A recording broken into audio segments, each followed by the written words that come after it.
İşimizin devamını anlaşılı hürmetlik vatandaş.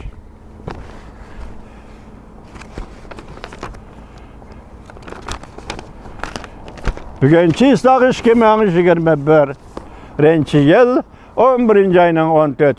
günü yukarı leksiyanın devamı.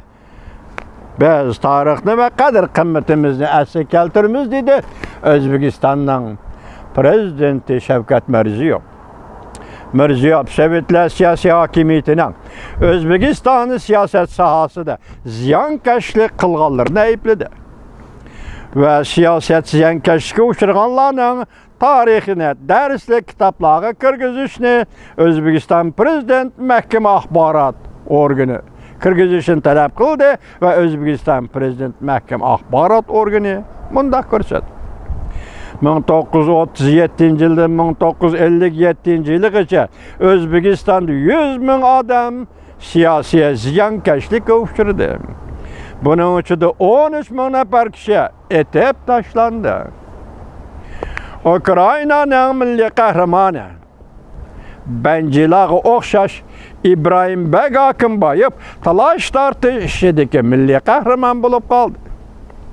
Sovetlar İttifakı'nın alakadar tarihi bayaları da o bandit ve qaroqchi deb ataldı. Okşaşlı Angliya istihbarat organlarının yardımına erişken casuslar değildi.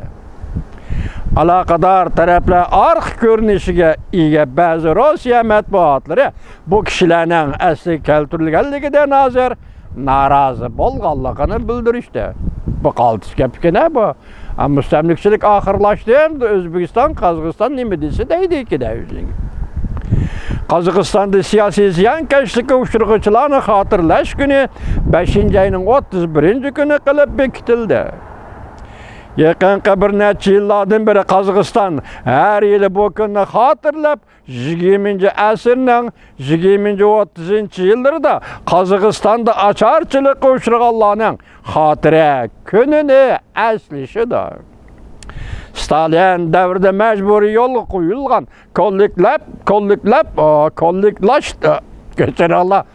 kollektivlashtirish kolxozlashtirish hareketida Qozog'istonda Ukrainaga o'xshash ocharchilik yuz berib, milliondan ortiq odam ochlikdan o'lgan. Hozir Qozog'istonning har qaysi joylarida ocharchilikni xotirlash taxtallari bevositalar esildi. Kinolar ishlandi. Tarixiy materiallar besib nashr qilinib, tarqitildi. Bu yil 5. ayda Qozog'iston parlament boshlig'i Ashimbayev Prezident To'qayevga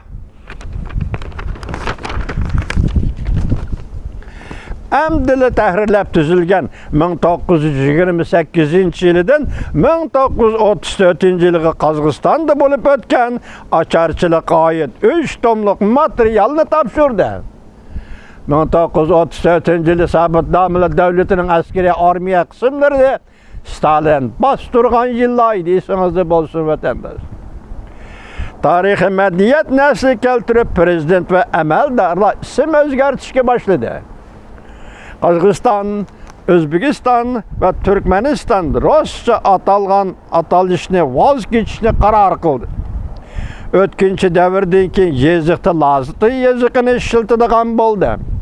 Qirg'iziston va Tojikiston jamiyatlari bu mavzularda tadqiq qilishda boshlab o'tdi.